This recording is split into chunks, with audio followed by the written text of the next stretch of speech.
right. This time we're going to be prepared. We're going to have adventure stuff with us. Exactly.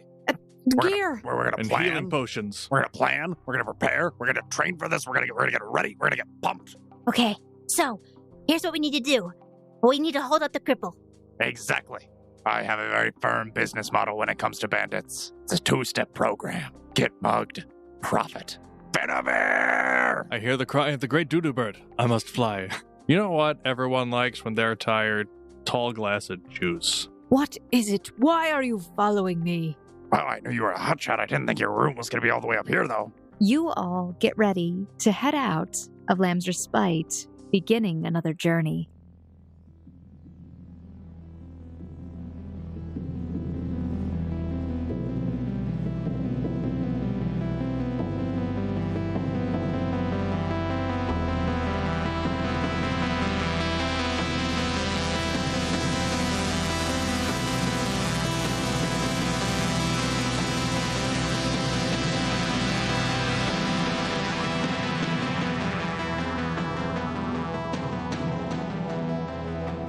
Hello, Foundlings, and welcome back to another episode of the Gate Chronicles. This is Season 1, Episode 40. Yay!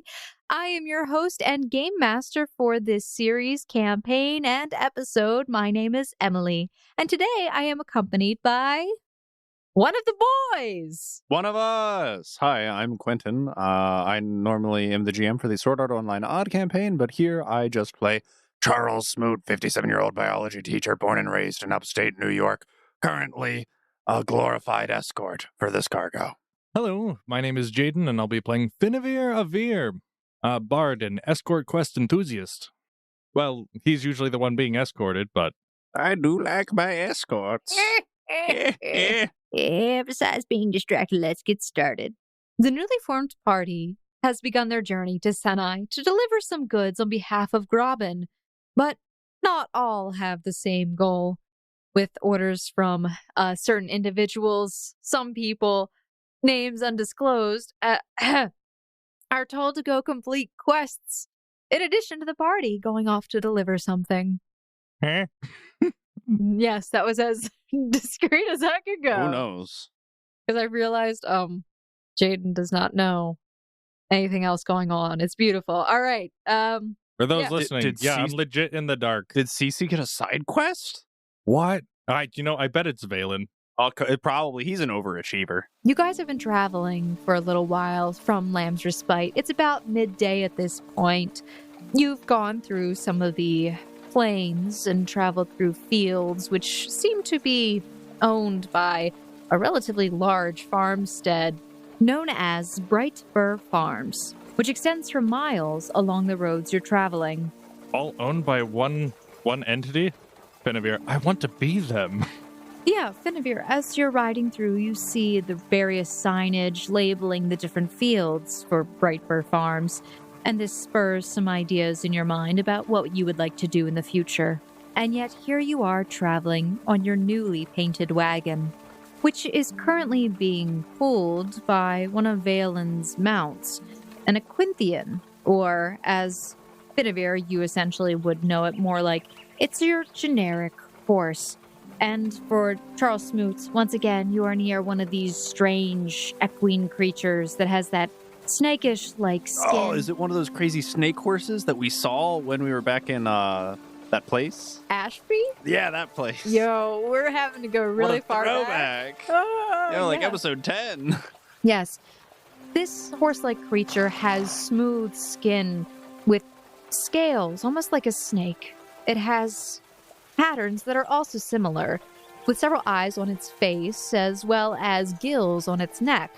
And you notice that occasionally as you've been riding, Valen or Farron will go over and apply some sort of liquid, as if to keep the creature's skin moist. But so far through the rolling hills, there really hasn't been too much going on. Just a nice, quiet, and peaceful ride. Of course, your wagon is only able to carry up to 1,000 pounds, and it seems that what you're carrying isn't very large. You have 3 small-sized crates, accompanied by what appears to be some sort of scroll case, and there's actually 5 of them. And these are the goods that you are transporting, although it wasn't directly shared what it is that you are carrying. All right, good to know. Around about how much does that all weigh? So you noticed that when you were lifting them into the wagon, 2 of the crates seemed to be relatively heavy, but no more than you could lift above your head at 50 pounds. And the 3rd of the small crates is about 25.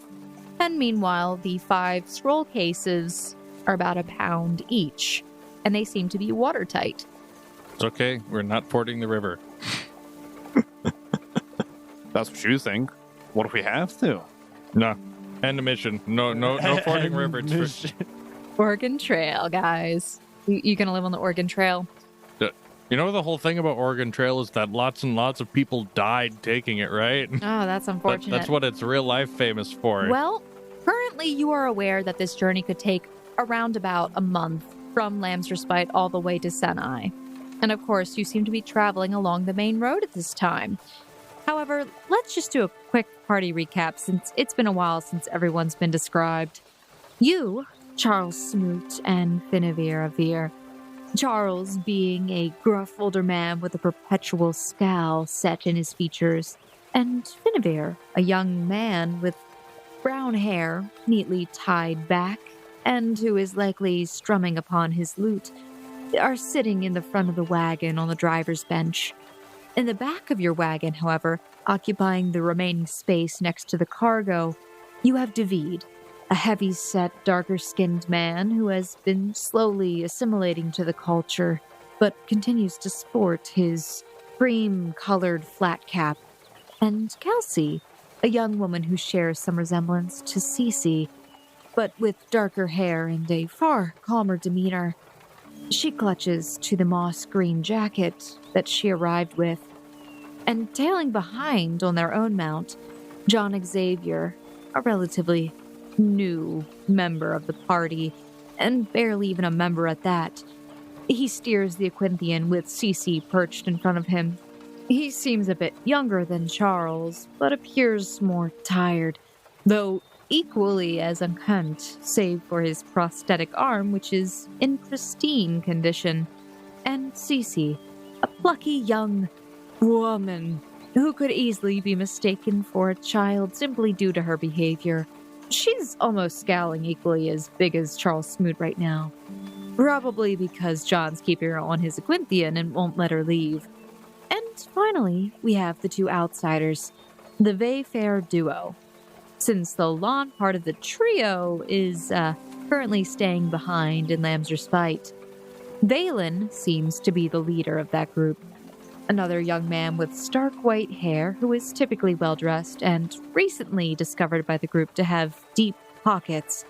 And then there's Farron, who is currently riding on the back of Valen's Aquinthian, a stern but caring young woman with reddish-brown hair swept over to the right side. She occasionally seems to be digging through her alchemist's kit and trying to mix a few things together. You could tell that when your party was followed by John, Valen seemed a little bit leery about the situation, and they seem to be keeping their distance from each other, though. I'd like to have a little chat with Valen. We have time for that. Okay. He is currently riding sort of alongside the cart on the left side, and you are sitting in the driver's seat, which is next to Charles Smoot. I'll try to get his attention. So, Valen. It doesn't seem hard to get his attention by saying his name. He looks over towards you. Did you get my present? What? I don't understand what you're referring to. The wine. Ah, yes. Unfortunately, I did not have time to indulge. I saved it for the next time I went to a business venture with another. A kind of a celebratory start. He seems to nod in understanding. Have you been to Senai before? He sort of turns his head to the side and sort of chuckles. Yes, I have. So, perhaps you've taken this road before. Would you say it's traditionally eventful? I can't say. I haven't traveled it often. But no significant encounters, right? None that I know of. All right, I don't mean to pry. You hear as Farron speaks up. No, don't worry about it. But I will say, we should always be careful about what is happening on the road. I would agree. I hear that same adage from caravanners that would come through town growing up. So long had I wanted to be out on the road, see what it'd be like day to day, instead of being stuck in one place. You hear Kelsey kind of snicker in the background as you start talking, and then she kind of seems to mumble something in the back.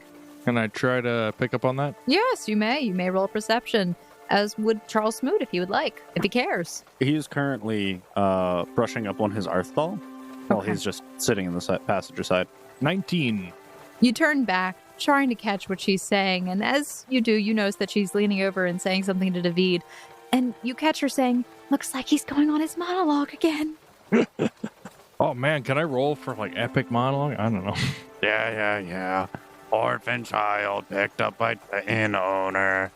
Stuck in small town. Oh, no. This is like, the start of an adventure together. The start of a new bonding business partnership. You give this very inspiring monologue about yourself. And then you also advertise your profit of profit. And everyone is now somewhat interested in the profit of profit. Oh, great. Does that mean I get to go over the tenets of greed? Absolutely. If you want to go over the tenets of greed, I will allow this. Finn says, "This is my time. Smoot, hold the reins." Wait, what? Finn will stand up, turn around, and set his boot on the back of his seat. Benvir, what are you doing? Have you not heard the adage? Clear the air. Your attention, if you please. Let us begin our journey by reviewing the tenets of greed. G for generosity. The path to true riches is paved by investing in those around you. R for reputation. No treasure that one acquires can replace a merchant's good standing. And E for economy. Ensure that your business is healthy to the businesses of those around you. E for ethics. The code of conduct by which we order ourselves, lest our business fall into chaos and malpractice. And finally, D for desire. Without ambition, our business is destined to die, for it is the force that drives every innovation and investment. Let our business venture flourish by our virtue, and our pockets be filled by our efforts. Wow. So he really thinks that we should be greedy. Agreed. Agreed. Oh my gosh. Agreed. As you finish telling about greed, you just hear Cece's shout from behind. Greed is good. John, very confused. What the heck? I don't quite understand, but all right. I don't usually think we say greed is good, but I can understand the acronym. Generally, I would think you would try and pick an acronym that has less negative associated connotations, but Reached. That's the only thing I could think of. I feel like you could just change the Dreeg? words around. Dreeg. Add a few things, get a different word in there, or something, I don't know. Well, if you want to write your own sequel to Profit of Profit, I will read it. Why don't you patent it so no one else can write anything about it? And then you have the exclusive rights. I'm pretty sure I've been over this, and I don't know if this world has a patent system yet.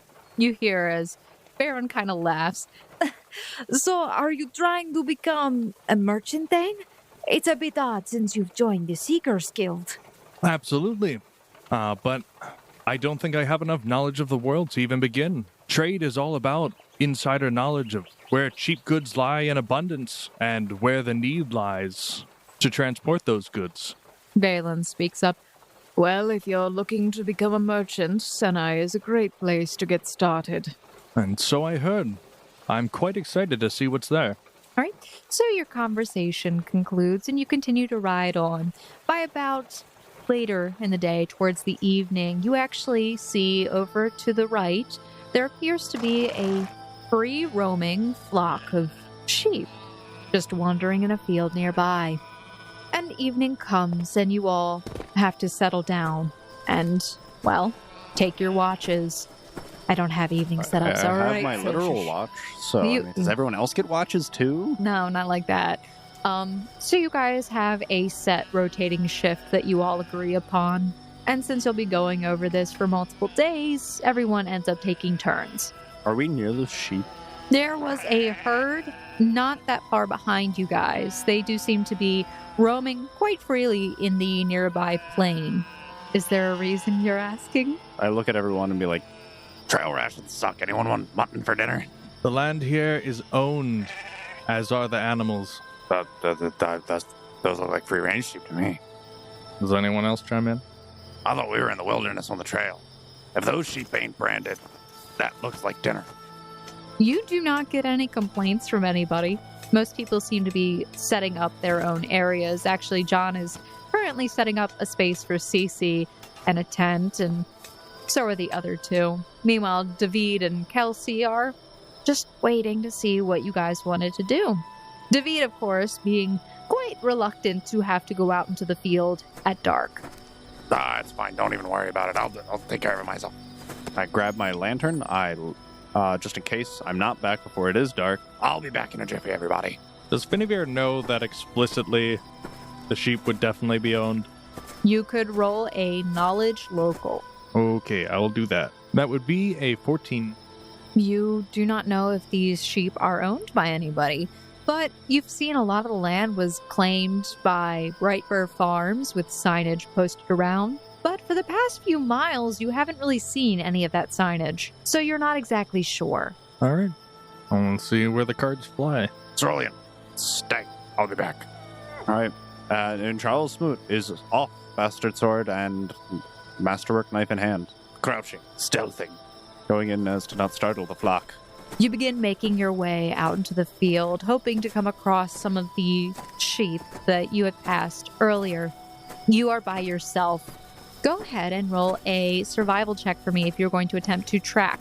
Survival total 26. You do notice that a lot of this grass has been chewed and trampled down by probably a herd of sheep that has recently passed through. If you follow it for a bit longer, you think you might come up upon them. I would do so. As I feel like I would be approaching closer, I would attempt to stealth so as to not startle them. Okay. You then can roll your stealth. You would probably start stealthing as soon as you get close enough to hear them. Yeah, so pretty much. we'll just have you roll a regular perception to make sure that you do hear them. Okay. Perception of 23. All right. After about 10 minutes of walking into the night and through the fields, you do hear the sound of bleating from sheep. I would then like to stealth and try and see if I can find one that's not near the rest of the flock. Okay. So you're going to stealth. You are at a minor penalty if you continue to carry your lantern with you. Oh, I wouldn't have lit in the lantern yet. You haven't lit it? No. Okay. The sun is beginning to set. It is dim light at this point. That's fine. Humans can still see well enough in dim But by light. the time you probably go back, it'll be dark. Yeah, I'll light the lantern then. That's just what I brought it with me for. My stealth total, even though it is one of Charles Smoot's worst and most abysmal stats, is a total 18. All right. Gonna use all my good rolls on the sheep murder. All right. Charles Smoot, you begin stealthing your way towards this herd of sheep that you can clearly hear and see their silhouettes illuminated in the dying light of the day. Do I see any, with my perception, would I have seen any, shepherds nearby? You did not see any shepherds. All right, I'm assuming they're free range. These wild sheep. No need to fear. Yeah. All right. And as you begin moving forward, you're being careful of where you step, hopefully not crunching too roughly on the grasses. You make your way forward, and you do see there appears to be a sheep that has somewhat separated from the rest of the herd. She seems to be grazing currently, while the others are starting to settle down for the evening. All right, now correct me if I'm wrong. If I attack from a stealthed position, I get a surprise round, and in a surprise round, they're denied their dexterity-based AC, correct? You would still roll for initiative. Yeah, You would but still I would get the surprise round, and then there would be Yes. the initiative turns. Yes. Sure. Then from stealth, I would like to charge out, drawing my bastard sword, and making a power attack against the sheep during my surprise round. I will let you know, though, as you begin to move forward to attack this one sheep, you seem to have been noticed by something. By what? By what, he By says. what? Well, Is there a guardian ram of the sheep?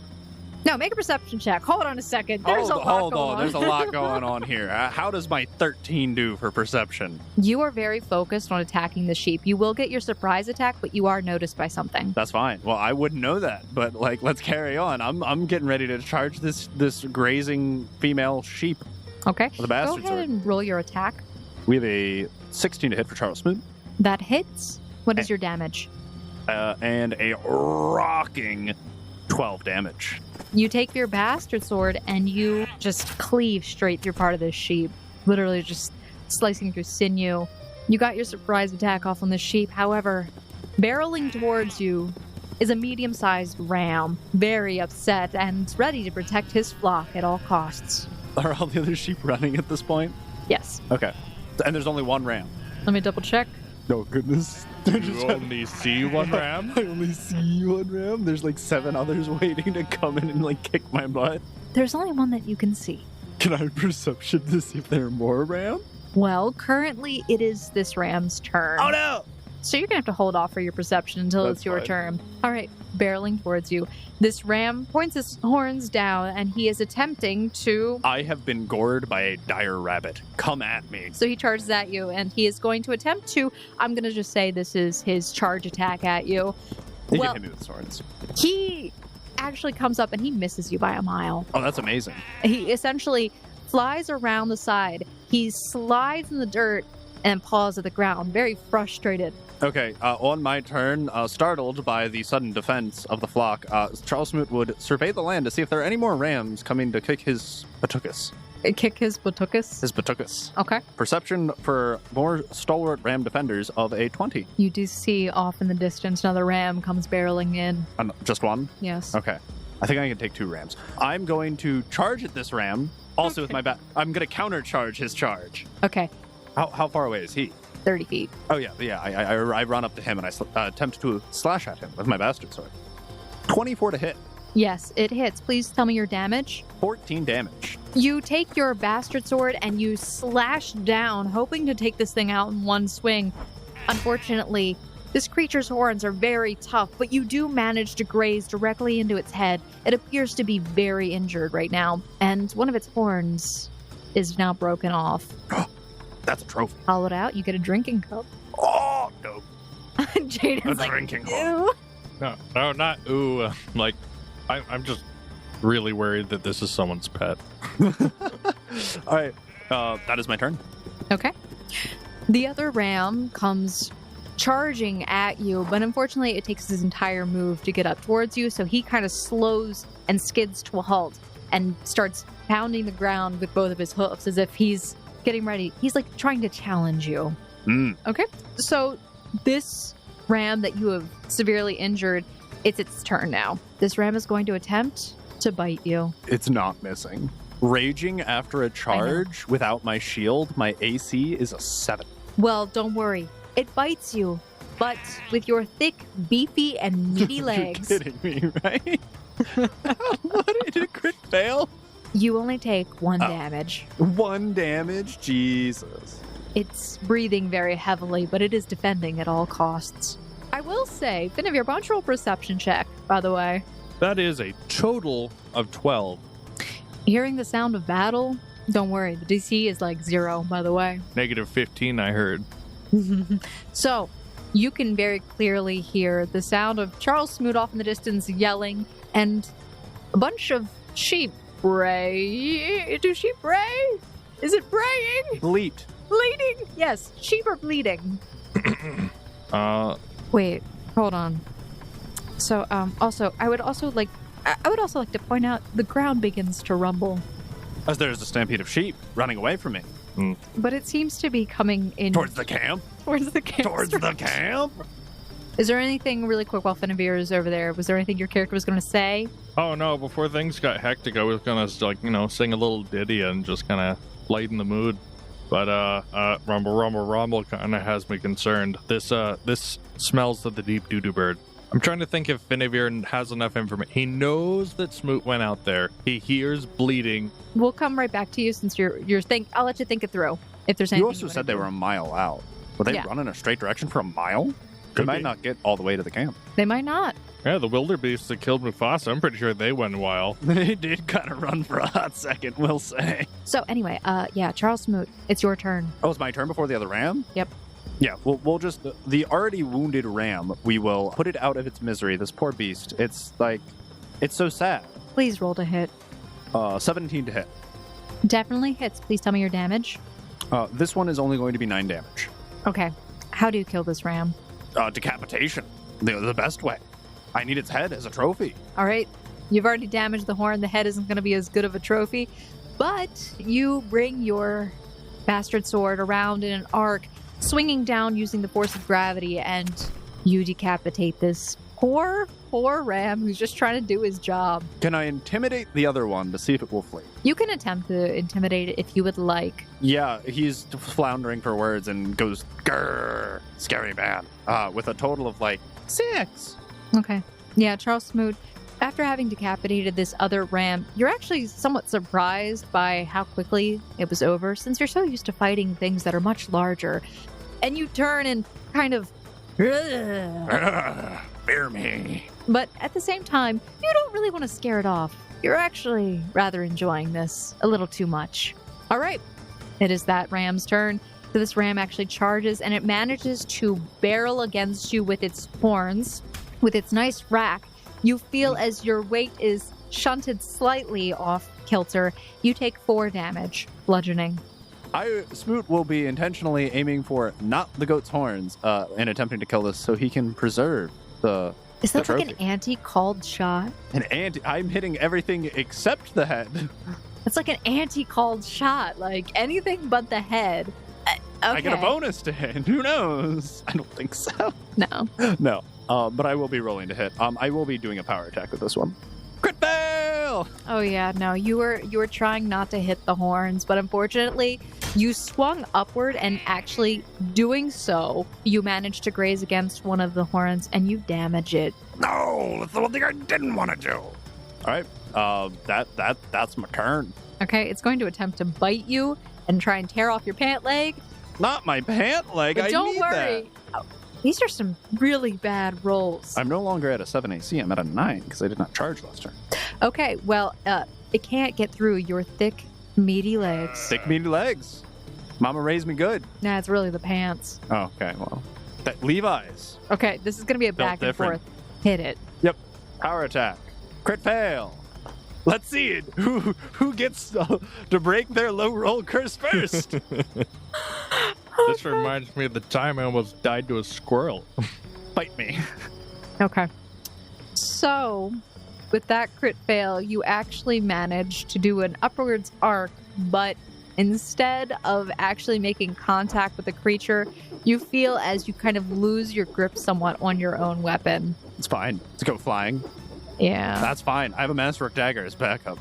Yeah. Your hands were kind of soaked in blood a little That's a bit. good point. Decapitation will do that to you. Yeah, it was like blood splatter.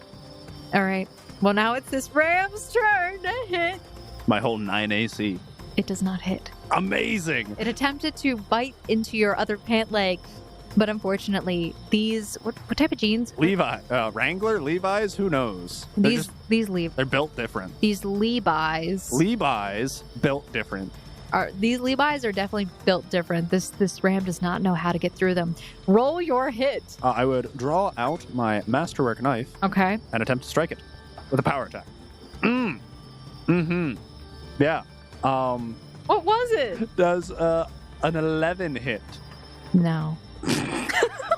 A 1, and a 4 on my dice rolls. You try to hit this poor ram who's trying to defend his flock of women, but now he's the only man in the house, so he gets a bunch of women. Anyway. Shoot! Go away! So you try and stab into this ram with your Yep. dagger, but unfortunately you whiff just shy of it, and you actually feel your hand kind of get bounced back by the horns as it's sort of Amazing. pounding into your leg. I'm going to roll its attack. Hey, it definitely hits this time. There And we go. It sort of like rears up on its legs, and it pounds into your side, and you take 4 bludgeoning damage. Hey, they finally got through my Barbarian Rage temp HP. Are you raged? Yeah. Wow. You raged for some sheep. These some spooky rams. I'm used to getting gored and impaled and nearly dying. I don't trust anything in this world. All right, I will roll the stab with my Masterwork dagger and another Okay. power attack. Roll the hit. Oh, the dice roll was an 8, which means we have a total 17 to hit. It definitely hits. 13 damage. This ram has taken a good amount of damage as you pierce into its side, potentially hitting a kidney, but it is not dead yet. It is going to attempt once more to ram into your hip, and it does so. and you take 6 bludgeoning damage. You gotta be careful. Old men struggle with hip dysplasia. Benavir, currently there is a herd of sheep stampeding towards the party, and by this point they'd probably be like within view. I'll yell, on your feet! Incoming! Okay. And, Everyone responds. All right, then I'll give my warning. I'll try to grab some torches out of my pack, throw them in the fire, and I'm going to run out and try to dissuade the herd. Sure, you can attempt to do so. And I'll calling for help. Okay. The other party members seem to grab some torches and start waving them around in the air, and also charge out of the field to try and redirect the herd from trampling over the campsite. I scream a kind of loud cry to maybe try to intimidate them, or to, you tell me what it would be to try to dissuade them. Well, since you've done a lot of movement, I'm going to say that's the end of your turn, and we're going to go right back into the combat over here. Hopefully get that over with. Charles Smoot this. Charles Smoot, is your turn. All right, rolling to hit. Well, that's going to hit. That is a total 24 to hit. That definitely hits. Please roll damage. We're only going to be doing 7 damage this time. Okay.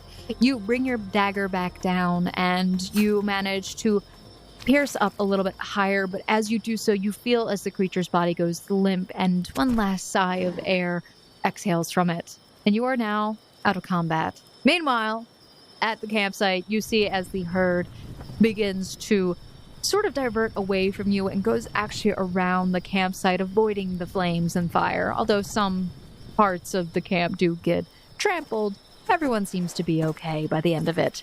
And Charles Smoot returns with... A sheep and 2 rams. How are you carrying all that? Because we're going to consider it kind of bulky. What's your weight capacity, man? Pretty big, actually. I'm a big, strong lad. My heavy load is 175 pounds, and you can drag, I believe, quadruple your heavy load. Okay. How are you going to drag all the bodies? There are 3 bodies. That is a lot of bodies, I will grant you. I'm fine with you dragging. You just got to figure out how you're going to get them back.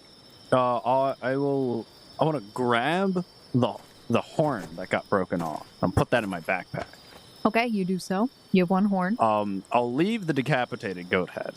Okay, you leave the decapitated goat head for the vultures. Yeah. And No, it's ram's head, I'm sorry. That's a good point. Decapitated ram's head for the vultures. And out of the 3, which 2 are the largest? I'm assuming the rams. The ram would be larger. Okay, so I would just grab basically the back hooves of either ram in my hands and just drag them behind me. So I'm only taking 2 back right now. Okay, so the ram that you are currently attempting to drag is about 250 pounds, while the female is around 99. Okay. My maximum drag capacity is 875 pounds. Then you would be able to drag them both, and you start making your way back slowly. And the sun has also set, so you have to light your lantern, and now you're carrying that in your mouth as you drag these 2 creatures behind you. You make it back to camp, and you see that there has been a sort of kerfuffle here. Oh, well, looks like you guys had fun. Yes, fun. Fun is exactly what I would call it. John sort of speaks up. Then he goes back over to his camp and starts setting back up his tent. I would slough off dragging the ram and sheep over by the fire and then just drop them off there. I'll be back. There's a 3rd one. It's quite the haul. Also, you look a little roughed up. You look worse than that frog attack that... You mean the frog that tried to eat you, Mr. Benavir? I was about to say, comparatively to you, generally, I don't look as worse for wear. It's just a bruised hip. I should be fine. Actually, there was a guard back in my old town named Frederick that was attacked by a frog. Terrifying sight. A story for later. Cece is interested in the story. But Farron, when you come back with the other sheep, she does offer to patch up your wounds or look at you if you would like. Are you saying that I was able to go back and collect the 3rd one as well? Yes. Wonderful. Yeah, absolutely. If she's offering any form of medical assistance, I will gladly take it. Did you bring the head back? Goat head? Sheep. Ram. The ram head? You said you left it specifically earlier, so I'm clarifying. I could carry it pretty easy. Okay, so you're not leaving it for the vultures. I guess not. No evidence. Okay, there's a lot of blood in the field as he starts bringing this back. There's no evidence that there was a fight here or that these sheep have trampled through a lot of the plain and no evidence. That they leveled up as they ran through the field and killed other things. Oh, man. Anyway, so, Charles Smoot, you have sheep. I do. You got to figure out what you did with them. Oh, I'm going to gut them. Okay. Skin them. Survival. Yeah. got them, skin them, And this is how the episode curing their went, meat, ladies and tanning their gentlemen. hide. Yeah, it's going to be Oregon Trail style. It was not planned for that at all. Total 23 on Charles Smoot's survival. You are able to gut the sheep and the ram, and do manage to skin them, though it takes you a good bit of time. And you do get some complaints from the girls about skinning them near the camp. Oh, yeah, absolutely. I need the firelight in order to be able to do any of this. What we need to do is we need to make some large arches, if we can find some wood, and smoke them. They'll preserve for way longer. Jean sort of chuckles and then speaks up. I don't know if you noticed, but there's not a lot of trees around, and it's dark, late, and yeah, that's Do you have it. any salt still, Finavir? Salted meat will last a lot longer. 12 pounds.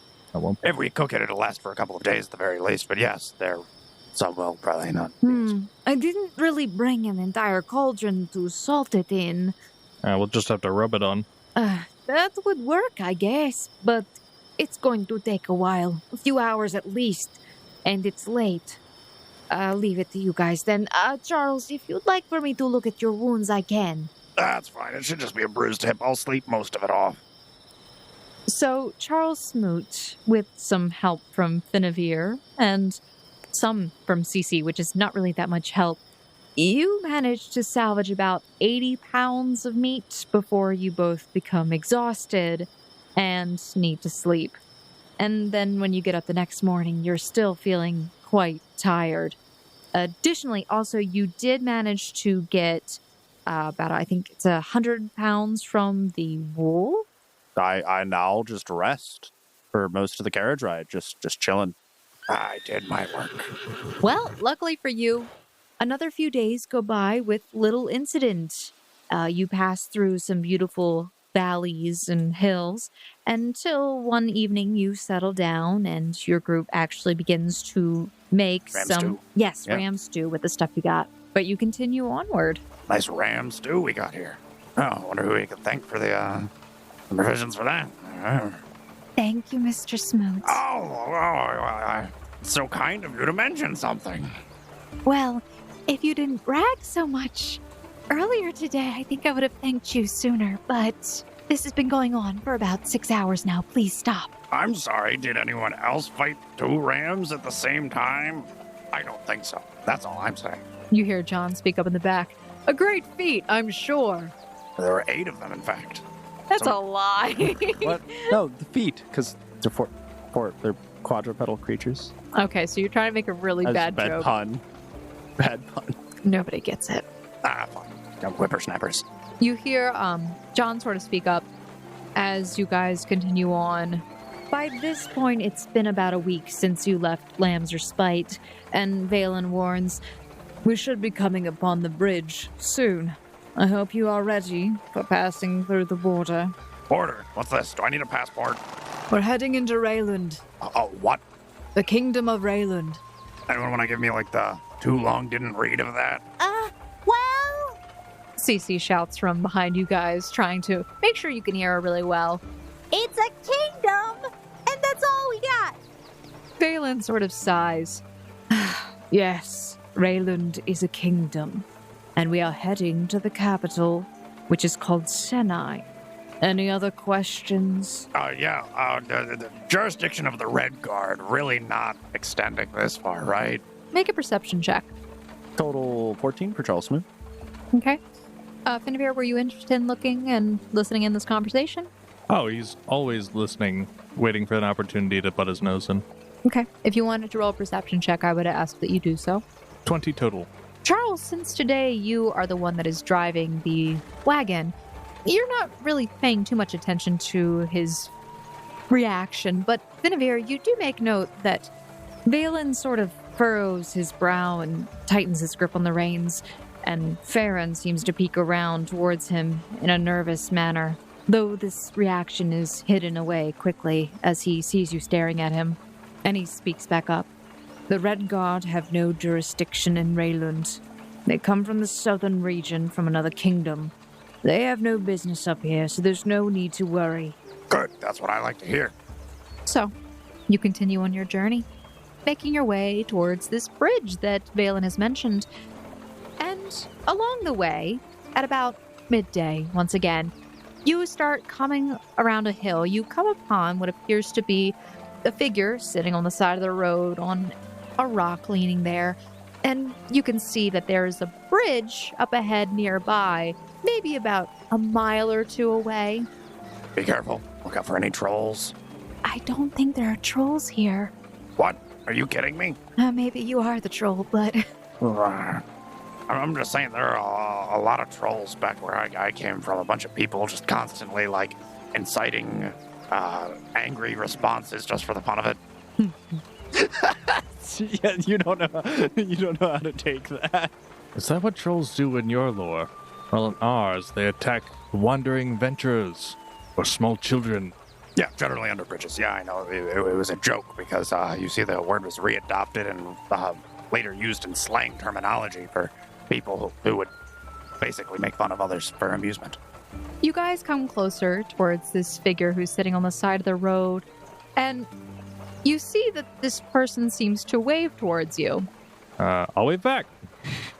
You just wave back? Yeah. Okay. I'll mimic his gesture. You see that this figure seems to be gesturing towards you coming closer.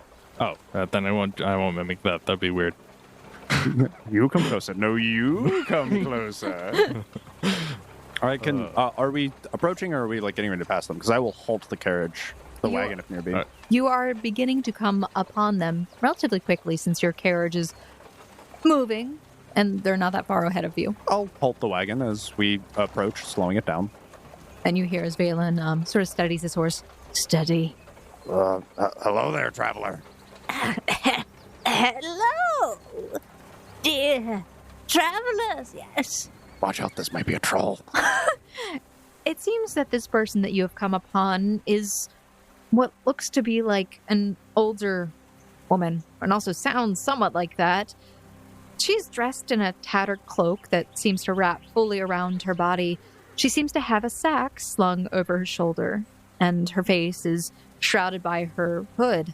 In her right hand, she has a cane that she's leaning on, and she seems to be keeping her hood down, as if maybe shielding from the sun. Pardon me, but would you happen to be able to help an old woman cross the bridge?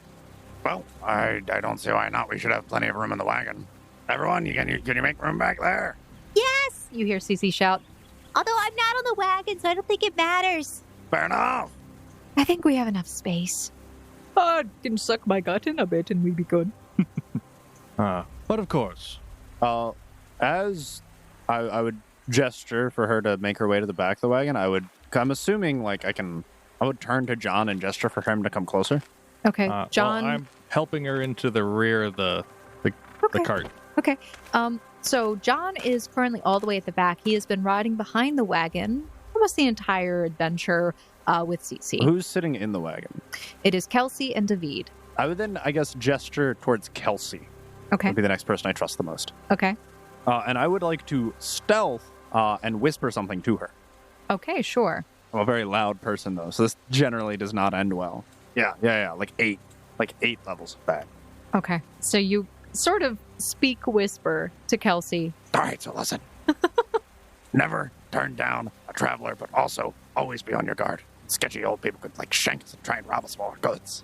Finavir, while you're walking her to the back of the cart, why don't you roll perception checks? It's not hard to hear. Hopefully she's hard of hearing. That would be a 19. Okay. Would I happen to... I'll wait. I'll wait until you're done. Okay. Well, what was your question? I am trying to get... I'm trying to learn more about this character's features. Anything from skin color to hair color to eye color. Anything I can get. She's keeping her face pretty much covered and down away from the sunlight as if she's attempting to not be looking up too much just because maybe it's too bright out. Who knows? You know, skin cancer. I get it. Yeah, it's really, it's a big thing in this era. They don't really have a way to cure that. Kind of They don't know what that is. Exactly. We call it the sun poison. There is sun poisoning. That does exist. Anyway, you don't notice much beyond the fact that this old woman seems to sort of walk hunched over. She could actually be about your height if she was able to stand up fully, but she seems to hobble along on her cane. You notice that her fingers are kind of long and knotty looking. I offer my arm for support. So you offer your arm out, and you see as she sort of reaches over, Oh, yes, thank you, young man.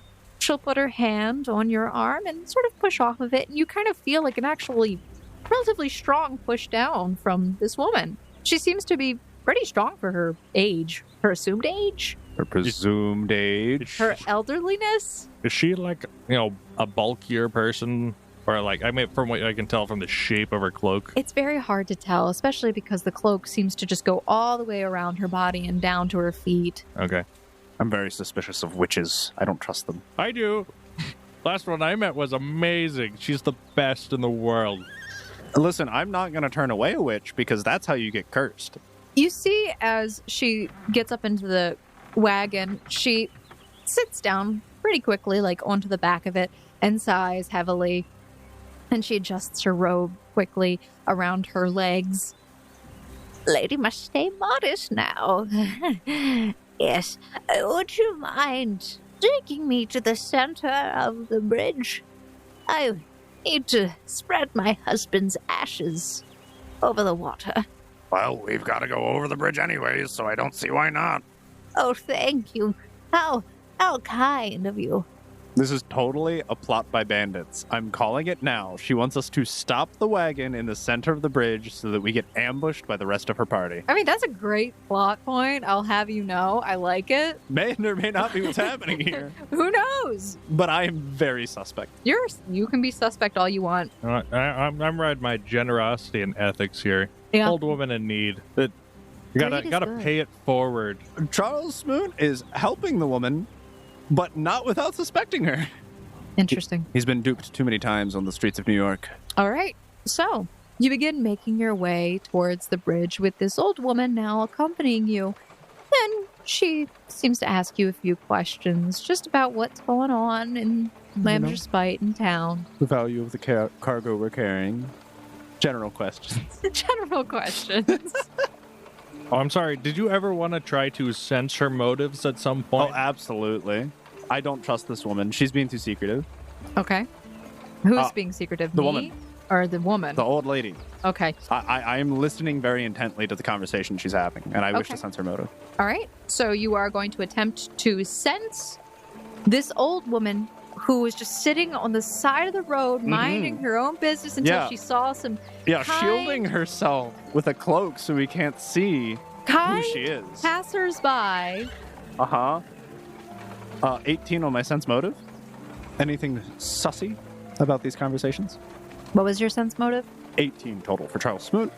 She seems to be asking some relatively harmless questions. I mean, mostly about what happened in Lamb's Respite recently. Has there been anything interesting going on in the neighborhood? And she was a little bit curious about what you were doing on the road. Hmm. But beyond that, she didn't seem like she was prying or doing too much. Okay. That's fine. Benavir will answer her questions. Chip in. It's like, oh yes, there's a great batch of new seekers this year. He's talking about us. Yeah.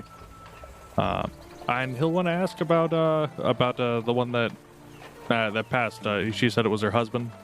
Yes. Ask about him. It's like, just what kind of guy was he like? She tells you a little bit about her husband and that he recently passed from an unknown illness, but his body was burned. I'm picking up what you're putting down. Okay, as you guys approach the bridge, why don't you roll a perception check just to get a lay of the beautiful landscape? Mhm. And all the bandits that are about to rob us. Okay, or that. I was going to say that there's a very pretty landscape that I had planned, but 17 okay. total perception for Charles Smoot. Very cautious about bandits. 28. Okay. That's a natural 20, but we don't do crits. All right, so you come up towards this bridge, which appears to have red stone walls and a brick-layered path Oh my gosh. crossing over it. The river up ahead appears very wide and rushing, and Charles Smoot, And Vonnedale, you're taken back by the beauty of this area. You can see directly across the bridge, it's covered in this beautiful mossy vine that seems to just sweep over it. And there are lots of flora surrounding it. It's beautiful. Like, this is a Kodiak picture moment where you stop and just take in the beauty. I do love me some stone bridges, like big time. Vonnedale, who appreciates a showing of prosperity, a stone bridge is proof of a society. It is proof of progress and proof of prosperity in general. Do you express that out loud? Oh, yes. Vonnedale would be quite indulgent in his appreciation. How big is this bridge and or river? The bridge can fit 2 wagons going either direction across. And there's a little bit of space. There's like extra space for maybe some horses to pass through as well. How long is it? Is more so what I'm saying. Like, is it like giant river, 200-foot long bridge? I have to think about that. River size wise, we could say it's 60 feet. The bridge itself does seem that it goes extending further than the river, obviously, for safety. The bridge might be about 100 feet long. But just at the farther side, towards the end, on one side, it's about 60 feet, and on the other side, it is also about 100 feet across. So the river seems to have a wider mouth and then gets gradually smaller and then opens back up. So this isn't too big of a river? No, it's not a very large river, but as you come up towards the river, you do notice that there does seem to be a sort of cliff face that goes down into it, probably about 50 feet high. So definitely a need for a bridge. There is a need for a bridge. Yeah, no one's going to be traversing that with ease. So yes, Vonnedale, as you say that, you actually kind of hear Valen speak up. Oh yes, you can thank Rayland for the bridge. After all, it is one of the wealthiest nations in the area, providing all the stone and craftsmanship. I would wholeheartedly agree with his sentiments. All right, do we get to the center of the bridge? Vonnedale, as you're coming along, you do notice with your perception, there seems to be some sort of like, something that's like stuck in the side of the bridge, almost maybe like a maintenance kind of thing. Like a rope or yeah, a like, sign? like there's like a rope with, not a sign, it's stuck on the side of the bridge. It's barely noticeable unless you were really looking for it. But you were very enamored by the architecture. Does it look like it belongs there? It seems like it goes right along with it. The old woman slides off the back of the cart and begins hobbling her way over towards the side. And as she is there, she begins to mutter something under her breath and pulls out the urn, supposedly of her husband's ashes, as she has told you. And as she mutters this under her breath, she begins to take off the lid, and a slight breeze picks up, heading downstream, and she begins to scatter this powdery substance from inside of this urn. But as this happens, you see that this substance begins to sort of glow, and all of a sudden you hear a loud explosion coming directly from where the powder was as it ignites itself. And all of a sudden you see as this woman throws off her robe, and it is not a woman at all, but rather it is a man familiar to you, Vonnedale and Charles Smoot. I called it. And he shouts, Ha! You thought that you could get away from El Chico and his banditos, senors? Well, I said no. Attack! and so he gestures, and you see that over the sides of the bridge come crawling these 2 large mantids ridden by a bandit each, and 4 other bandits climb over the side as well. Vonnedale, you now realizing those things sticking out the side must have been pitons of some sort with rope attached that they were hanging off of. If only you had seen this coming. If only. Ah, Chico, how did you get here? What, are you stupid? What do you mean, how'd I get here? I rode with you. No, wow, you make a very convincing old woman.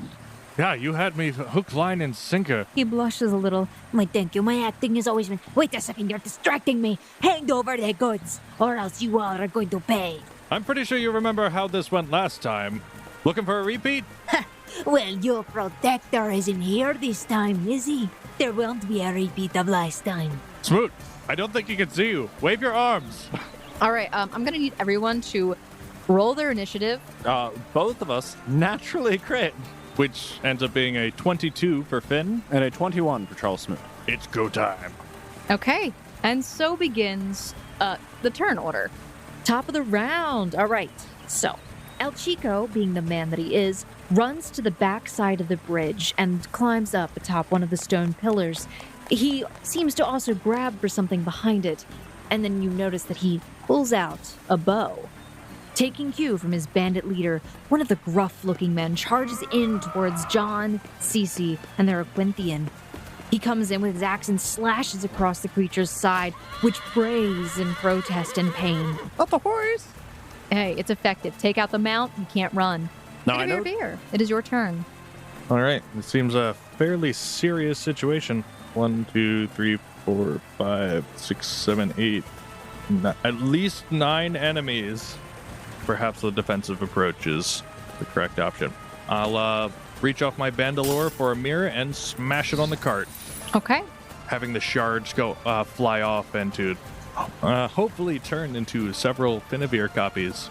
Correct me if I'm wrong with that. That's a 3? That's a 3. That is my first spell chance failed. As you smash the mirror, throwing it against the side, hoping that your spell would take effect, unfortunately, you accidentally slice yourself on your own mirror. Just a little bit, enough to break your concentration from casting the spell. And unfortunately, it is gone. The mirror and the spell. Ouch. I'll still take movement action to try to get in front of the 3 of them. So you were technically mounted to the cart, so that would be part of your movement to dismount, is what it's called. Sure. Mm-hmm. Okay, so you get off. That's about 5 feet down. And then do you go forward towards this giant praying mantis that Quentin has moved you towards? Oh, I thought I could get off the other side, but could I leap over the horse instead of doing a regular dismount?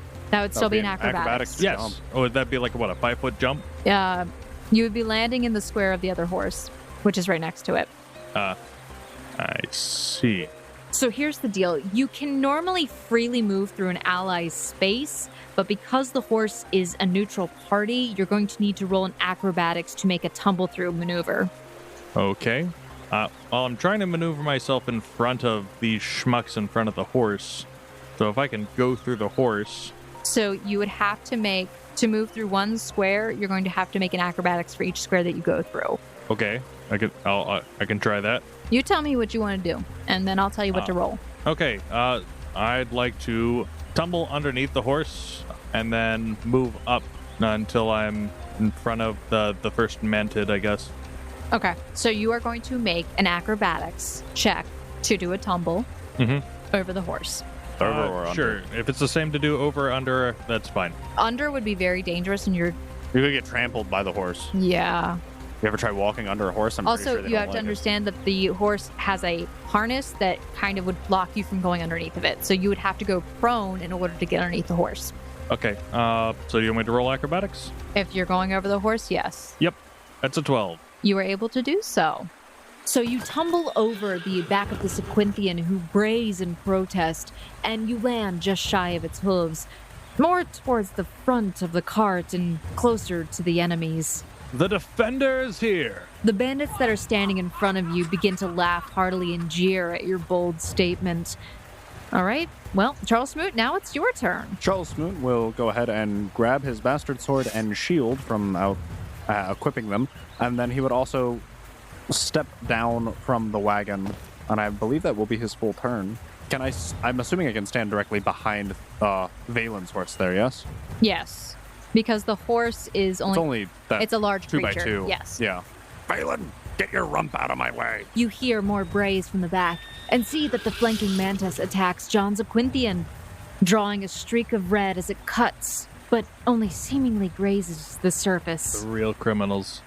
These horse murderers. You know, here I thought capturing horses and reselling them was a profitable business model, but no, we'll just murder all of the ones we come across. Listen, for a mantis, horse meat is not off the menu.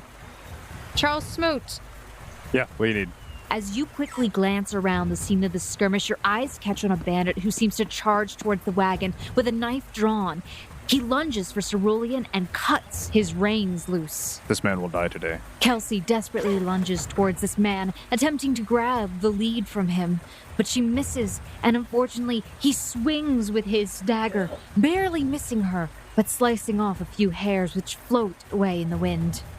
You hear a loud shout sound come from behind you, and you see that the mantis rider who's flanking behind has thrown an axe, and it hits directly in Farron's leg, and you hear her scream very loudly in pain. Finavir? Hey, hi, Squishy in the front line. From in front of you, a bandit comes charging at you with his dagger drawn. He slashes at you. What is your AC? At the moment, I believe it is 18. All right. So, Finavir Avir, you being a dexterous man, as well as being adverse to combat and also getting hit during combat, you are able to sidestep this man's attack. This is why I'm okay with losing spell slots from time to time. You hear the sound of an arrow let loose, followed by a sudden shout, and the sound of a body hitting the ground. You turn and you look, and you see that David is out of the wagon. On the ground, there is an arrow sticking out of his shoulder, but he is crawling underneath of the wagon, seemingly to escape from the combat. Oh god, I don't want to be here. An innocent bystander. These are moral support. They're breaking the Geneva Conventions. I think attacking David does break the Geneva Conventions. They're more like Geneva suggestions. Take cover! Funny you should say that, because as you do, you hear the sound of some glass shattering, followed by a small explosion and a mantis shrieking. You assume that some alchemist fire has been thrown by Farron. There's so much going on this battlefield, it's hard to take it all in. You see Cece trying to get off of John's Aquinthian and him holding her back, and then you see a bandit come out from behind the mantis, running up towards the front of the wagon, reaching the reins of your Aquinthians. And Finavir Avir, he runs right past you, provoking an attack of opportunity. I'll say not a chance. 17. That does hit. Total of 5 damage. Oh, 4-0 strength score. I understand why he's confused by my 12 damage dagger attacks. I'm a bird. A bard. Yeah, you are. You take your dagger and you actually slash down at this man's hand, hoping to direct him away from grabbing at the reins. You do some damage to him, but it seems that from all of his years of experience on the road, he simply pushes right past you, grunting in some pain, but he grabs hold of the reins regardless. Finavir, your attention is drawn again back towards the front as you hear the shrieking sound of a mantis, and its wings open up and begin to flap, and it hovers in the air and pulls back about 10 feet, seemingly directed by its rider. You both can make a perception check, but Finavir, because your attention is drawn towards the front, you're at a minor disadvantage. 25 is my elk okay. Your elk is fine. Oh, thank goodness. 14 for Finavir. Finavir, you don't notice this, but Charles Smoot, you hear the sound of several arrows being loosed very quickly, and another body falls down to the ground, dead. You turn and you see that the bandit that had attacked John's horse is dead. Dies. One shot, one kill. An angry shout fills the air, followed by the hissing sound of a mantis as its scythe-like talon swings down at John, who then blocks it with his bow. Valens seems to have dismounted his horse and is moving towards the rearmost mantis, although it also seems that he has once again summoned this strange-looking ethereal dagger, which emanates a cold aura around it. Also, Finavir, I just realized you are currently now alone at the front of this wagon. I am comforted in the fact that I no longer have 12 HP. Well, I will probably soon have 12 or less HP. Well, that actually brings us to the top of the round. And Finavir Vir, because you are very focused on the front, you see as El Chico looses an arrow, which seems to have been aimed at Valen. It misses and clatters onto the ground. Finavir Vir, it is your turn. Oh, excellent. You want a 1v5, bud? You're in a great position to. I'm probably going to try. So I will choose not to cast offensively. I'll anticipate the attack of opportunity. We'll bring it on, and I will cast Court of Shards. Okay, so Finavir Vir, you take a diagonal step 5 feet, but the bandit, seeing that you are about to cast, or you're pulling out your loot, being like, oh god, this guy's a bard. Anyway, the bandit is going to attempt to hit you with his weapon, but unfortunately, he dinks against your loot, which has taken a lot more damage than it ever should have, but your loot stands up to this damage quite heartily. You monster! Court of Shards it. Go. All right, and that's pass. Court of Shards, so they each make a DC 13? So they need to make a reflex to have it or to reflex out? 14 reflex for no damage. Okay. That's not good. As you strike the cord, you see as the sound materializes and slices directly into the mantis. But its rider is hidden behind the mount's body and is not hit. All right, stick it to that stick bug. It's a mantis, excuse you. Charles Smoot, it is your turn. So, entering a barbarian rage as I come up to the bandit. As you step forward, the bandit who is holding Cerulean's reins manages to swipe at you, and he does graze you for 3 piercing damage, but you see his eyes are filled with terror as you march towards him with fury. I scoff, shirking off his dagger blow as I continue my approach and then attempt to strike him with my bastard sword. As you would. Roll to hit, please. That is looking pretty good. That's a good roll. That is a good roll. And that definitely does hit, I'm telling you right now. Oh, that's good to If you hear. have more than, 1 point. Oh, I very do. It would be a 22 to hit. 22 to hit does hit. Please roll damage.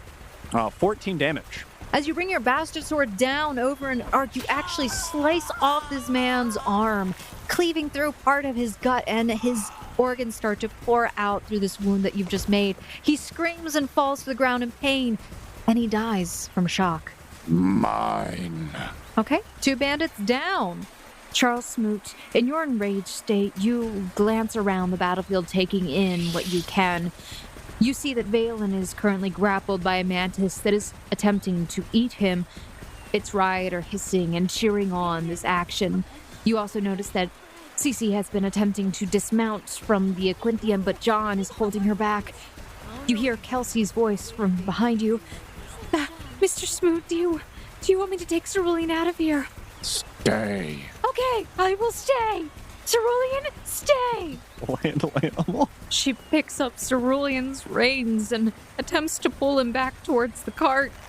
How does that go? Well, the fact of the matter is you did say stay. I did say stay. And she Cerulean does not knows... have anything trained in handle animals, so she's pulling on the reins and is unable to go anywhere. Cerulean knows stay. It is one of his many tricks. Finnevier, back at the front, you see as the bandit that is near you smirks, and he drives his dagger into your side, and you feel it pierce deep into you, doing some major damage. You take 9 piercing damage. 9 damage. It critted. He smirks as he pulls his dagger back and actually licks the blood off of it, drawing it across his tongue. I wouldn't do that. I have syphilis. Does your character canonically now has syphilis? You're welcome. When he's bluffing to say he has syphilis. Is it a lie, Jada? Oh, no, I'm totally distracted. I don't even know what syphilis is. Is this bandit smart enough to know? Yeah, if Jaden doesn't know what syphilis is, and now this bandit does. The bandit just kind of smirks. Me too. Cool kid, me. Cool kid. Get wrecked. Honestly, who knows what bloodborne diseases have been introduced into your body from these weapons?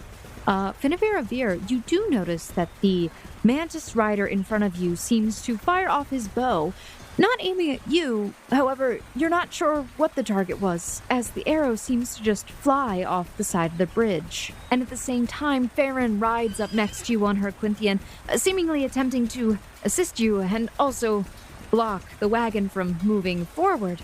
However, the bandit, who is holding onto the reins, begins to pull to the side, and he starts to guide the wagon around you. Of course, this is changing the terrain of your combat. Charles Smoot, you hear a slight shriek from Kelsey as she falls into the back of the wagon.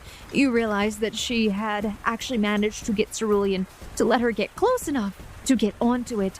However, he stayed exactly where he was as the wagon began to pull away, and she lost her balance as well as grip of his rein. And as the wagon begins to pull away, you see as David's body becomes uncovered. He realizes this and stands up quickly. Wait 1 second. And he begins to run after the wagon and launches himself on top of it. Oh, no, you don't. Maybe my weight will slow it down. He makes his way towards the front with some difficulty and attempts to swipe for the reins, but without any luck. The mantis that was hovering in the air begins to move forward, but stumbles over itself and actually lands back on the ground. It just seemed to be attempting to go towards Farron and her Aquinthian.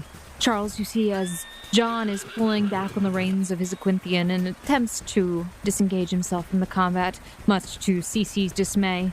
You also hear the sound of the mantis in the back kind of shriek in pain, as you see that Valen stabs it, but is still held within its grapple. Top of the round, El Chico begins to laugh. And he prepares to fire off another arrow. At Farron. Who's just a pincushion. She'll just down a bunch of health potions. She'll be fine. Drink a constitution mutagen or something. All of your attention is now drawn to El Chico, and you all see as he readies to loose this arrow, the string snaps and hits him in his left eye, and he takes 1 point of non-lethal damage. Of emotional damage. No, we are almost through. Do not give up, men. Continue. He really is just the emotional support. I should have made him a bard. He's just a bard. He really is. Benavir, it is your turn. Oh, I get to take a turn. How hurt does the mantid look? The one that's in front of you? Because there's two. Two? Oh, yeah, sorry. The one that's in front of me, yeah. It looks like you've done some damage to it, but it's got a very thick shell. You see it's like little mandibles are moving around. All right, so what I'm going to do is, since I'm still standing on the square that I dropped my dagger, I'd like to pick up the dagger, drop the loot, and make a standard attack action. Not before you consuming my swift action to make it an arcane strike. So am I good to roll? You may roll. Alrighty. So that would be a total of 13. Picking up an item is a move action that provokes an attack of opportunity. Then you get attacked twice by the bandit that is directly next to you, as well as the one that is starting to move his cart, moving your cart actually, your wagon, towards the edge of the bridge. He needs you to get out of his way. And so, there's no way to get out of this. What is your AC right now? 17. As the gruff-looking bandit to your right slashes at you, you're able to sidestep, but unfortunately you essentially go directly into the range of the bandit who is currently dragging away your wagon. He takes the opportunity and slashes into you, passing through your mithril chain. You take 4 piercing damage. Jaden's bloodied. Yeah, quite bloodied. Now I'm at below old Finavir damage, or health. I lost a Finavir's worth of health. That's amazing. I mean, that's good. I mean, at least you have another Finavir's worth of health in the store. But Finavir, it is still your turn, since you did only a swift action and a move action. Yep, so I rolled the hit, which is a 10, but I would like to take... as soon as you tell me it fails, then there's a spell that only activates after I've been told that an attack fails. Are you talking about the spell that you can roll? You basically just add 3 to see if it passes? Gallant Inspiration, add 2d4 to a failed attack. So what was your total, though? My total is 10. That would miss. Okay, and let's see if... 2d4? Oh. Not yet!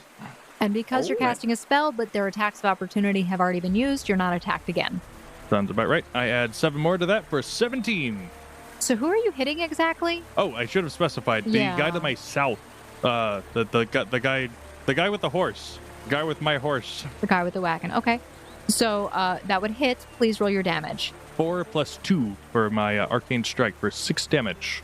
You take your dagger and drive it into this man's side, and you feel as you stab very deep into him, dealing a massive amount of damage. He appears to be on his last legs, but he continues to pull the wagon as if he has somewhere he needs to return to.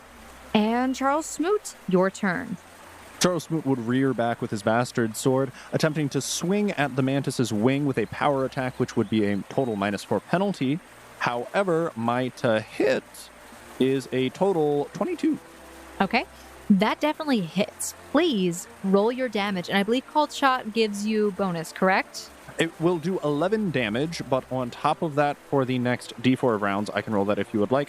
The creature will take a -2 penalty on anything in attempting to use the item that I just attacked, which would have been his wing. Okay, so you're taking basically away its flying capabilities because it's already at a -5. You hack into its rightmost wing, not cutting all the way through, but definitely causing it to be stunned. And it buzzes its left wing and hisses angrily.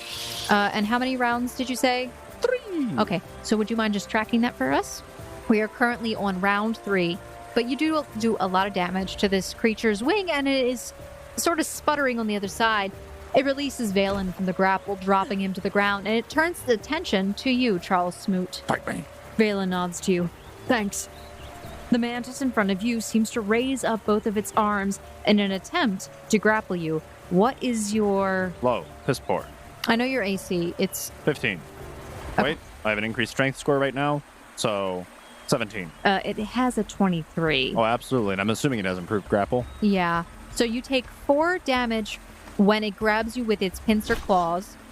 And then on top of that is going to attempt to bite you with its mandibles. Yes, I'm denied my dexterity. I'm gaining AC. Not how that works, but it is funny. Okay, it's going to attempt to bite you with its mandibles. We'll see if it can actually bypass your AC anyway. 11. It does. It takes a big chunk and bites into your shoulder. You take 7 points of damage. We traded blow for blow. I dealt 11 damage, and then I took 11 damage. As this is happening, Charles Smoot, you see as the rider, she slides off the back of this mantis and takes her axe, attempting to finish him off. But he is able to block it with his rapier and actually pushes it off and rolls to the side. Breathing heavily, he looks over at you, Charles Smoot. Hey, you got the big guy, right? Mine. All right, got it. He seems to ready himself and then begins to charge forward towards the bandit. Using his right hand to wield his rapier, and his left hand he uses to direct this hovering dagger, which, as he attacks, both the dagger and his rapier pierce into this woman, slicing her into ribbons, and she falls dead to the ground. Finnegar, the bandit next to you, attempts to slash at you once again. He tries to do a very fancy move, however, and this causes him to fumble, and he is unable to actually get past your armor. The last mantis rider seems to once again attempt to fire an arrow, seemingly aiming at Farron, but missing as it lands directly in a crevice in the stone. And in response, she lobs what appears to be another alchemist fire at the mantis and rider, which explodes over top of them, causing some damage. The wagon is being drawn further away, and you see as the frontmost mantis and rider begin to withdraw themselves following a signal from El Chico. Kelsey and David quickly move towards the front, attempting to grab at the reins. And David is going to try. Guys, wish David some luck here. He's trying. David grabs the reins! It was my good luck wishing. It was definitely your good luck wishing, and he pulls back. The horse stops in its tracks at the edge of the bridge. David, take the wheel. Take it from his hands. Back at the top of the round. El Chico Laughs haughtily. Look at this. Me and my banditos are going to win. Let go of the reins now while you can. Your banditos are being slaughtered. Surrender now. He hops down off the top of this wall of the bridge, and he begins making his way around and attempts to grab the reins himself to help move the wagon forward. They're currently contesting, though, with David and Kelsey. Guinevere, it's your turn. Okie dokie. HP is not doing so good. However, desperate all the time for all the measures. Okay, so what I'm going to need to do is run around that horse. I'm going to curve around the right. I'm going to end my turn there, and that's where I will drop my dagger and pull out my crossbow as part of my move action. Okay, so Finavir moves around the horse going to the right and then curving around it. Unfortunately, you did happen to provoke an attack of opportunity from the bandit that is directly next to you. So before you complete your movement, he's going to try and hit you. And again, you get slashed very, very deeply, but this time in your leg, and you take 10 points of damage. That might be the end. No, he has 1 HP remaining. Remember, it's not the end unless you, reach your 1 HP remaining. Constitution score. With my crossbow, Did you have a bolt ready? I always have a bolt ready. Okay. Swift action, imbue weapons. What's the negative to shoot someone in the leg? -2. I'd like to make a called shot for El Chico's leg. Okay. Roll to hit. It was a 14. It does not hit. And I'll use my last Galleon Inspiration. So that adds a 6 to when it was a 14. So 19. It hits. All right. So the damage it's 5. It's a 3 for the crossbow plus a 2 for arcane strike. I'm hoping this lowers his mobility. I don't really know what. A call shot to the leg reduces the targeted or the affected creature's movement speed by 10 feet for the next 1d4 rounds. I guess I'd keep track of this one. 4. So you shoot El Chico in his leg. He grimaces in pain. How dare you? It is now Charles Smoot's turn. Seeing as I am grappled, the only logical conclusion is to slay the beast. Do it. Using my one-handed bastard sword, seeing as I have exotic weapon proficiency. Rolling a natural crit, Charles Smoot attack with the bastard sword will do a total of 23 damage. So you take your bastard sword and you actually just swing horizontally across, slashing into the creature's head, cutting it clean off. This is like your favorite execution kill now, It really I guess. is. And you see as the head goes flying and it rolls in the air and then lands splat right on the ground right behind Valen. Dead. Okay, Charles Smoot, you have been dropped. I will begin moving towards the rest of my party. Where are you moving to?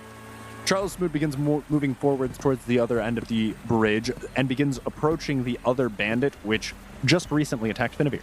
Why do I feel like it's more like one of those like stomp Oh, kind it of things? is. Like, I literally just decapitated this large praying mantis, and I'm coming after another and you victim. have like this like swagger walk going too as you go. 100%. Oh man, this man's gonna be terrified by the end of this.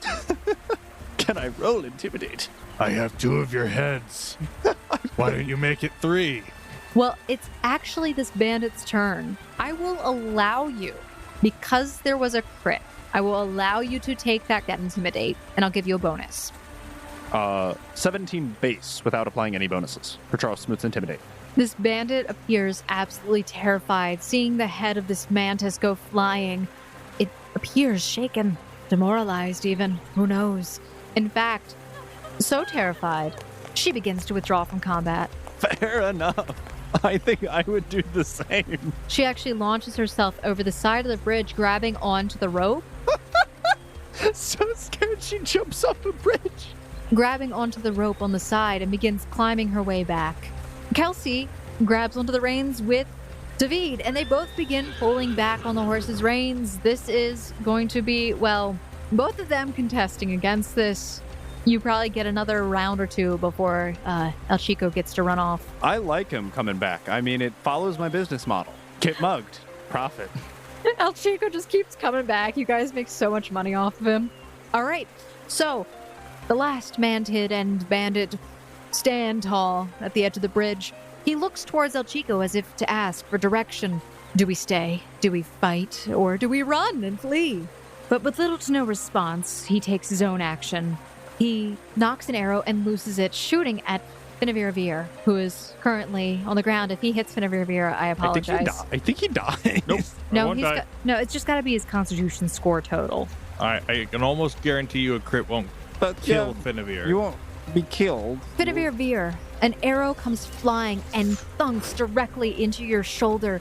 You feel as your body begins to lose consciousness as you take 7 points of damage, and you fall to the ground unconscious. Can I mutter something as you pass out?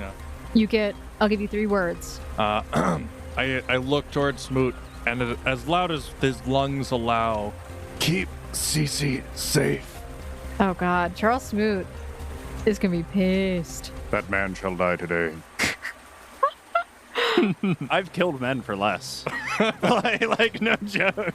Like straight facts. Okay, you hear as pretty much Farron, Kelsey, Cece, David, everybody in your party except Valen, who has no idea what's going on behind, they all scream, Finnevere! It is currently Farron's turn, but I will give the group, specifically Charles Smoot, at this point. You guys have one opportunity to scare them away. Oh, I have no intention of scaring him away. Okay. Well, I will say that your presence currently, your appearance is very frightening right now. But if you do not wish to use this as an opportunity to make sure your friend does not die, that is your choice. Fine. Are you sure? Yeah. All right. Unless El Chico comes up and like kicks him in the spleen as like a petty like, haha, nerd, you insulted me. He might in a second. Might. That sounds like something El Chico would do. Kick a man while he's down. Okay, Farron slides off of her mount and actually goes over to Finavir and begins to make a heal check because she does not have any potions readily available at this time because she used them on Charles Smoot. Oh, Isos. Finavir, can you hear me? When? The other day? Mm-hmm. Okay, I guess she didn't prepare any for the day. She doesn't have all the same materials to have them on hand at all times, but is he really worth it right now? Who knows?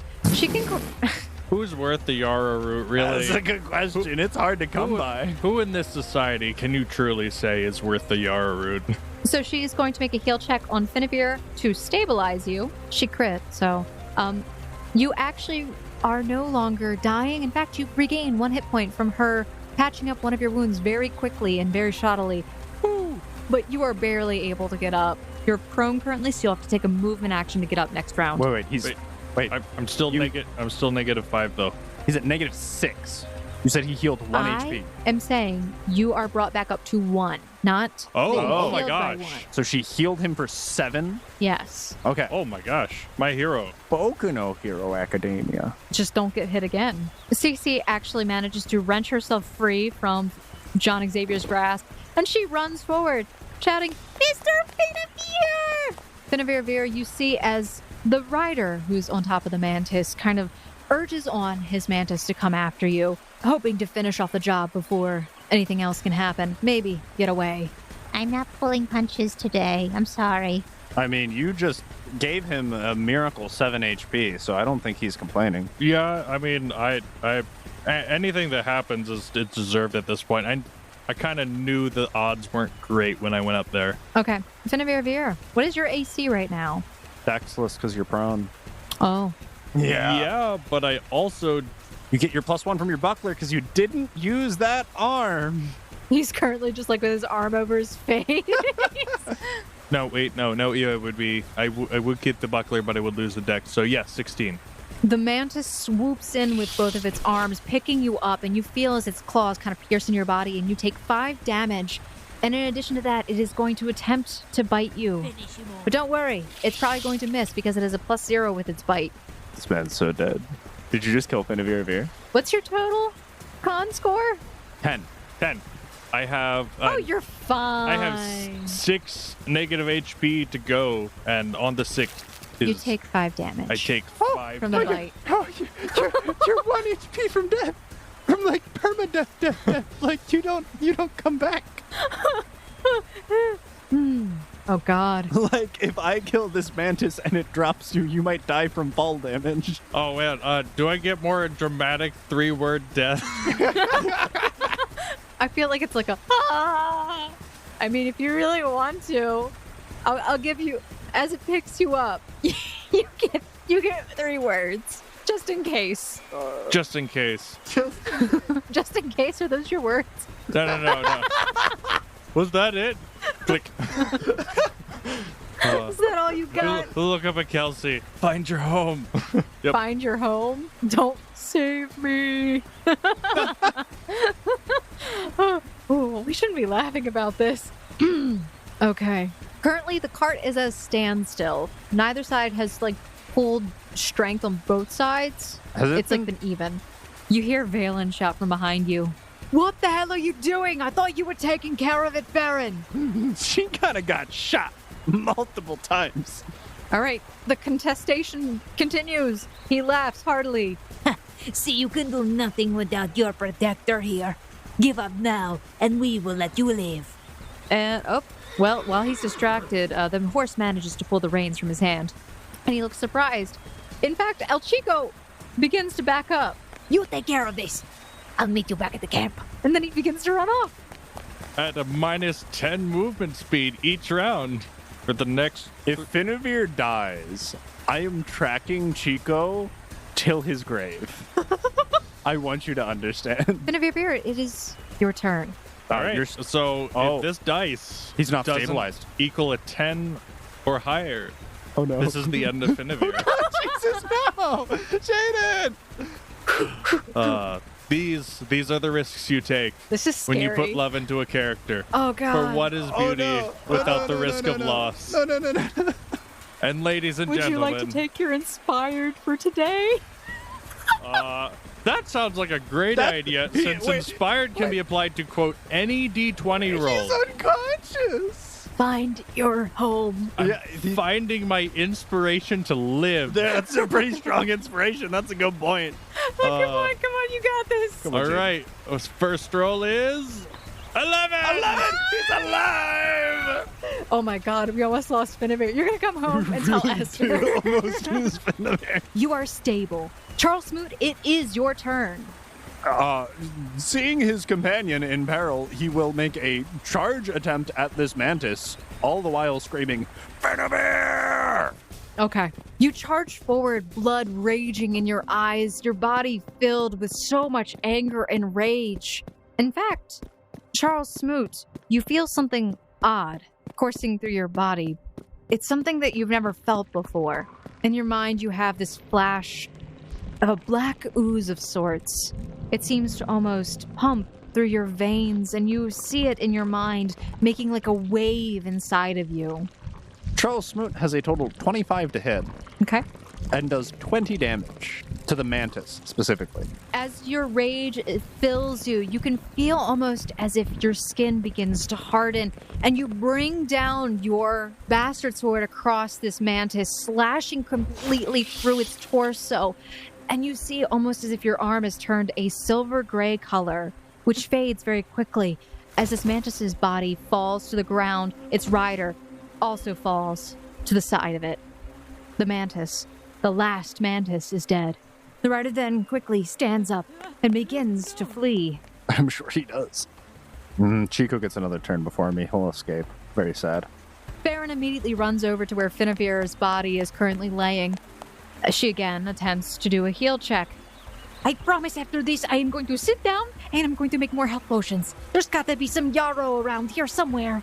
This was like great. I'm actually happy I almost killed somebody. I'm glad you are. Finnever, you are brought to be stabilized. So as long as there isn't like a cool breeze that deals 1 damage, you'll live, but The bard dies in no time. like a bird pooping on you might kill you at this point. Continuing on and hopefully getting to the end of this combat, Cece also runs up around, trying to push past Charles, and she seems to place her hand on Finnever. Mr. Finnever, can you hear me? If you can't, please blink or nod your head. That would also be good. Okay, that's about all she can do, or else she's going to end up killing Finnever. Excuse me? The bandit that is currently holding the reins of this horse, seeing that his comrades have abandoned the field, drops them and also flees. And that is the end of combat. Until Smoot picks up the crossbow from Finnever and hunts them down to the last man. Like, honestly, almost considerable. John rides his horse up. Well, I'm glad you guys handled it. Handled it? Finnever almost died! That was probably because of poor positioning. I thought you learned something on the trial. Me? I was handling all these other things. I had to kill 2 giant mantises. My elk almost died. Kelsey was in danger. John reaches into his pack and he actually pulls out what appears to be a small potion of some kind. He tosses it towards Farron. Give him that. He should be fine in a minute. And you are administered a potion of cure moderate wounds at 5th level. You want Go to ahead roll and- that? Yep. 3d8. 2, 5, plus 5, so 12. So, Finnever Veer, you are brought to consciousness. Your body, I think, right? Yeah.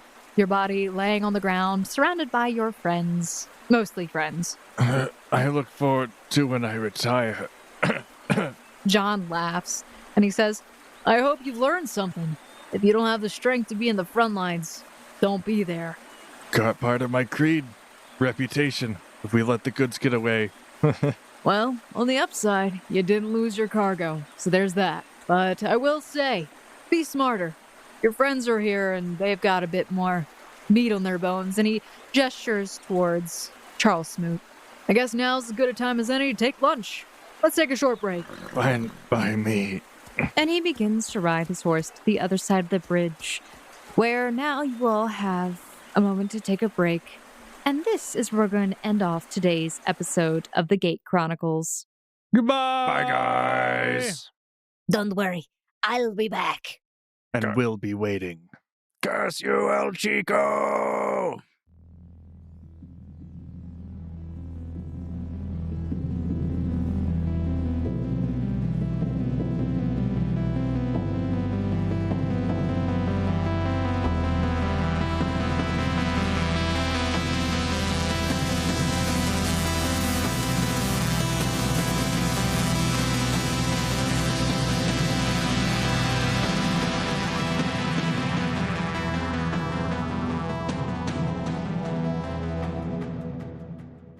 I don't want to be here.